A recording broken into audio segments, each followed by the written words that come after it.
It's celebration time again in the Kremlin's house of hypocrisy.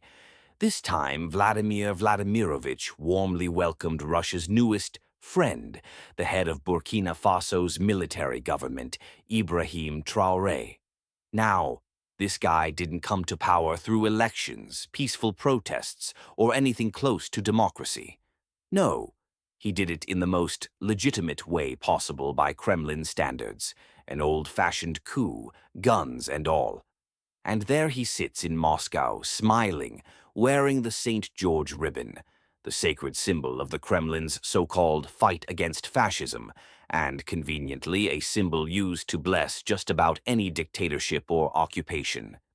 Meanwhile, Putin shakes his hand as if he's greeting the president of some Nordic democracy instead of a man who toppled an elected government. But wait a minute.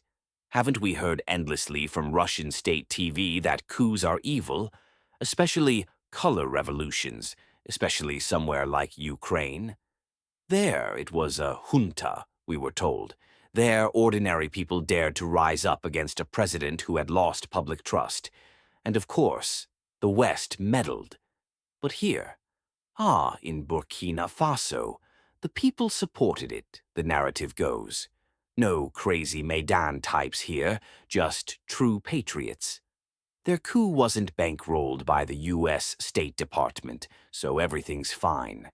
The Russian propagandists will rush to tell us it's a genuine fight against colonialism, not a coup.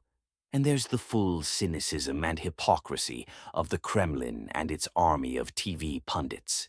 A coup they don't like becomes Western-backed fascists.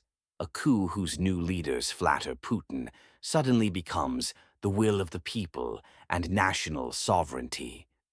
Here's the paradox. For Putin, any junta instantly becomes Russia's friend, as long as its leader shows up in Moscow with a St. George ribbon and mumbles something about the evil West.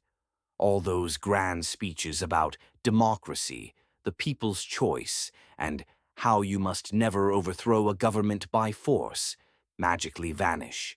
So now Putin has a new brother in coups. Doesn't matter that one power grab gets labeled a coup d'etat, while the other is rebranded liberation from colonialism. The only thing that counts is being a friend of the Kremlin.